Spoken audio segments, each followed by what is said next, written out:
All right, guys, welcome back. So since part one, we put a couple coats of epoxy over this. So I did 2 coats of epoxy. I did sand in between around my rim after that first layer of epoxy. And then I taped off this bottom section here. And this is what we are going to be spray painting with our rose gold spray paint. So I actually ran out of painter's tape partway through. So I just used electrical tape, which is fine, to section off the area that we are going to be spray painting. And then I used saran wrap around everything else. It's important when you are spray painting and you, like as part of the design, that this epoxy that we're spray painting is totally smooth. That way it doesn't just look like you spray painted a cup and then epoxied over it. Like it's gonna actually look like a nice part of the design. So like, see how the bottom there is all smoothed out? So before you spray paint, on this step, you want to make sure that there's no bumps in your epoxy, no fish eyes, no nothing, because it's all gonna show through in the end result. So it does have to look nice in order for us to pull off this look. So we're gonna spray paint this, and then we're going to put another thin layer of epoxy over the whole cup, and then we will come back after that to do the vinyl lines, which I will show you towards the end. So I am going to go and spray paint this and then epoxy it, and I'll be back soon.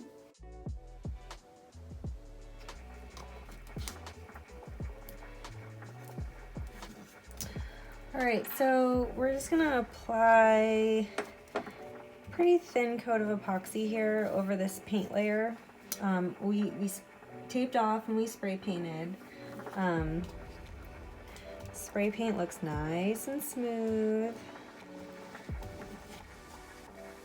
And you guys don't be afraid to, you know, put a couple coats of that spray paint on if you need to, just to make sure you get a nice smooth even coat, because remember that spray paint portion is going to be part of our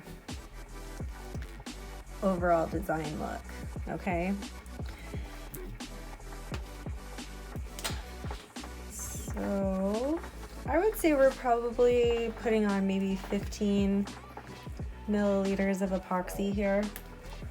I'm gonna get the bottom, and then we're just gonna let this turn for about 8 hours.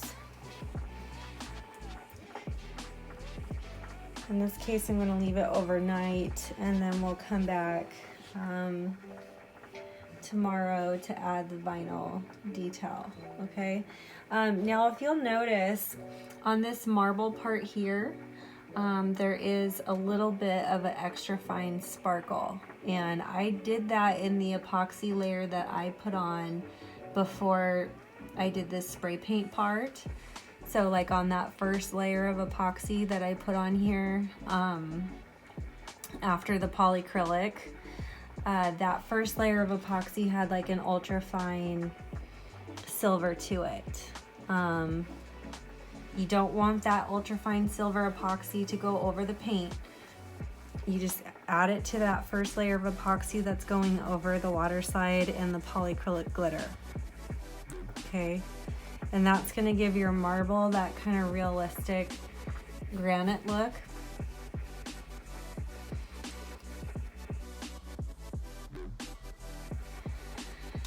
So that's looking good. So we're just going to let this cure, like I said, for about 8 hours, and we'll come back and we'll put on all the vinyl details. Thanks, guys.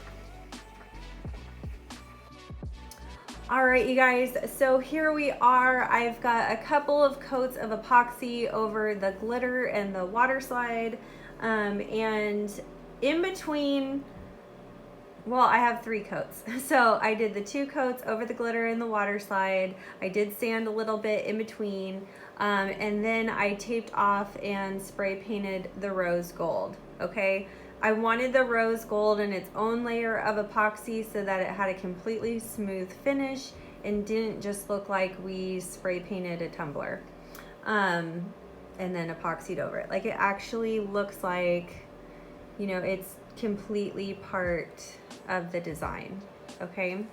So what we do from here, after, you know, we've put our third coat of epoxy over the spray paint, is I'm just gonna lightly sand along these lines here to really just make sure that we don't have any bumps or anything. So when we go to put our vinyl lines here to you know, cover up all these areas, we want to make sure that it's completely smooth. We don't want any bumps. And then I'm also going to cut a circle out of rose gold vinyl, and we're gonna put that on the bottom to finish off the bottom really nicely.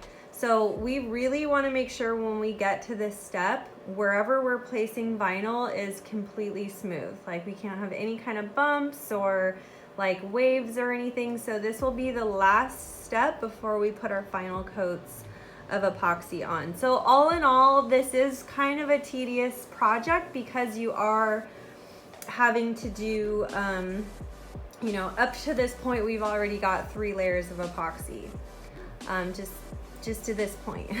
And then we'll put on the vinyl, and then we'll probably have 2 more layers of epoxy over that, depending on how smooth we can get it the first time. So you'll probably end up with about 5 or 6 coats of epoxy for a cup like this. So I'm gonna gear up and start sanding on this, and then I'll show you how to cut the vinyl lines.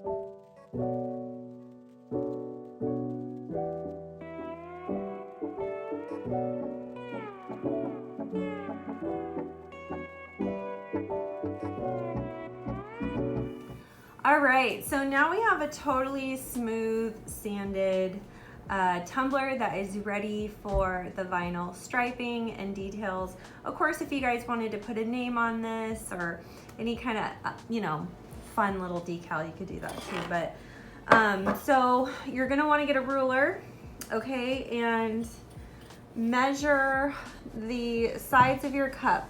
Generally, I make my vinyl lines about 11.5 inches every single time, no matter what cup I'm working with. So 11.5 inches typically is plenty for the width, and then your or for the length, but the width will be kind of a personal preference. I usually do anywhere between 0.10, so 1/10 of an inch, all the way up to 1/4 inch, depending on the kind of design I'm doing. For this example, we're gonna be doing a 0.15 on the width of the strip that we're making. So I'm gonna show you in Cricut Design Space how I do that. Also for this one, we are gonna make a circle to cover this bottom up. Because my marble pattern wasn't extended all the way to the bottom, and because I didn't glitter the bottom of this or anything, I thought it would be nice to just add that extra vinyl detail. You're gonna measure from using the center line, because we know that this is a good center line. You're gonna measure that, just that inner lip. So you see where my ruler starts at that like inner lip of the cup, all the way down to the other one, which for this one is about 2 inches. So we're gonna wanna make a circle in Design Space that is a 2-inch circle, and that's what will cover this. If you guys are doing this, you wanna make sure that the bottom of this cup is pretty flat. So if you haven't done enough epoxy layers yet to where this is pretty flat, then don't do it yet, because you're gonna get wrinkling and puckering on the circle when you put it on there. We're gonna hop on the computer and I am gonna show you in Cricut Design Space how I make the strips in the circle. All right, you guys, so we are cup. here So in Cricut Design let's hop over. Space. All we're gonna do is click on shapes.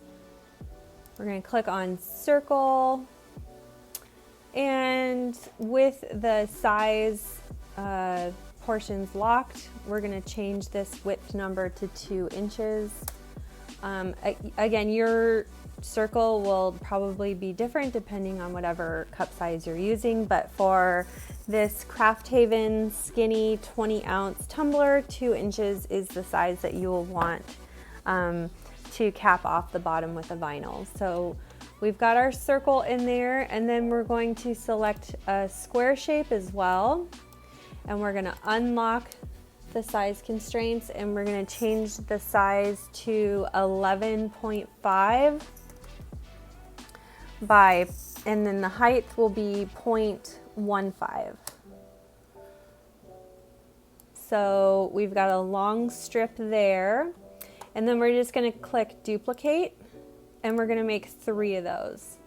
Okay, so I've got 4 shapes all together, and we're just gonna cut this out of vinyl. So I'm gonna get that cut, and then we'll be back to show you how we get it on the cup.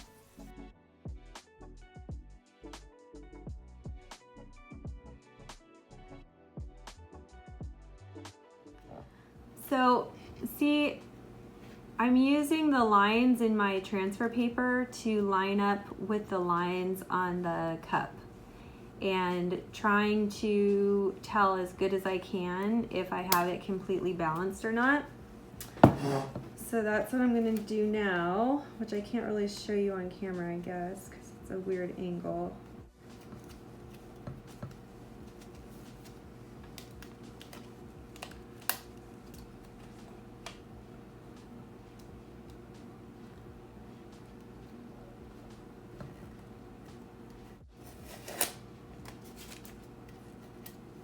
And there we go. So you guys will probably want to try and get this a little more centered than I did, but I'm just showing you guys real quick how I do this. All right, and then when I put on the vinyl lines, I just kind of, I don't have any like tips or tricks for this. I sort of just wing it and use the existing lines as I go. So really, you just kind of take it off the paper a little bit and stretch it, or pull it taut and put it on there. Smooth out with your hands.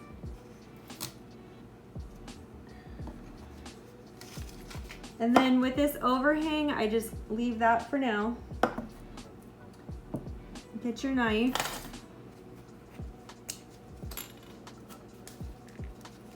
And then what I do is when I trim this top part, you want to trim it just like a hairline down from the top of the cup. You don't want to trim like right at the edge because then you can't really put a good seal around it. You want to go just a little ways down, okay? So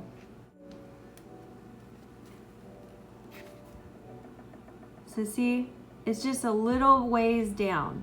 I know that doesn't look fantastic, but it's the safest way to do it. And also, you're gonna have to epoxy over and over and over and over and over again to get this to smooth out when you're epoxying your top rim. So just take it off a little bit down from the top. I might have done a little too much on that one, but you get the idea. And then we're gonna trim right to, see how there's I could see like a crease there? We're gonna trim right along that crease.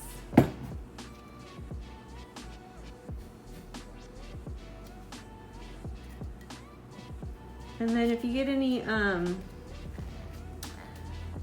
bubbles in this bottom part that you can't get out with your fingers, just poke a little hole there and squish them out.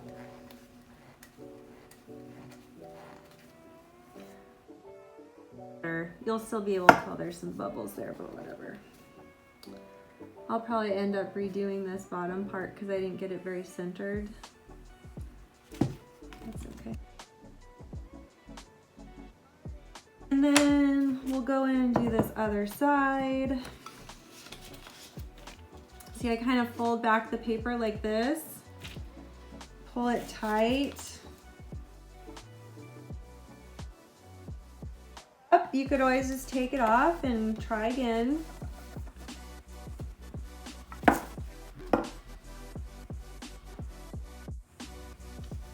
Okay, and then we do the same thing for this center line here.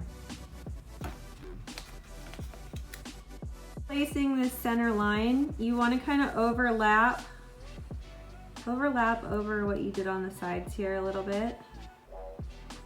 And just roll and place it.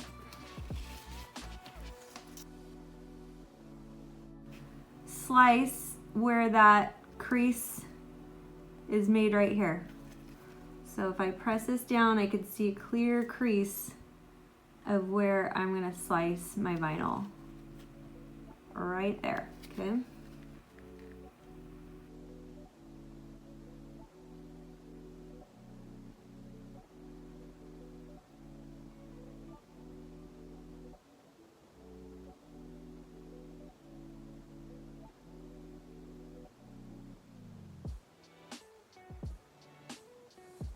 All right, there we go. Beautiful. And then what we'll do from here is just a couple coats of epoxy to coat this until it's smooth and you're done. So that concludes part 2 of this tutorial. I'm not going to show you guys the epoxying part because it's pretty simple. You're just going to epoxy over this a couple times.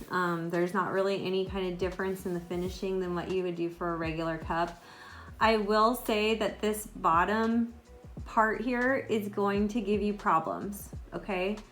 Epoxy tends to pull away from these edges naturally, so having this bump here on this ridge, it's going to be really hard because the epoxy is going to pull away. So what I would recommend is when you're doing your epoxy, make sure you're not putting cold epoxy onto your cup for these finishing coats. You want to use warm epoxy that's going to stay in place when you set it, when you get it on the cup. You don't want it too hot, obviously, to where you can't spread it, but you do want your epoxy to be a little warm, and that's just going to help it stay in place around these bottom edges a little bit. And then same kind of deal at the top. And what I will do at the top is if I've coated it with epoxy a couple times and I'm still feeling a little bit of a bump here from the edges of these, I just kind of very carefully go in with my knife and shave off a little bit, okay? Very carefully, obviously not to scratch that final coat, but that's how I finish those, okay? So that's that. Let me know what you think of the tutorial in the comments, you guys. Thank you so much for watching. I hope you enjoyed this one. I'm gonna get this finished cup posted on our Instagram and our Facebook so you could see what we ended up with. And I just appreciate you guys so much. So thanks for watching. We'll see you on Wednesday or Saturday. If you love this video, you could check out our last video here. Also be sure to find us on Instagram, Facebook, Pinterest, and of course subscribe for all our new videos that come out every Wednesday and Saturday. Thanks so much for watching. See you soon.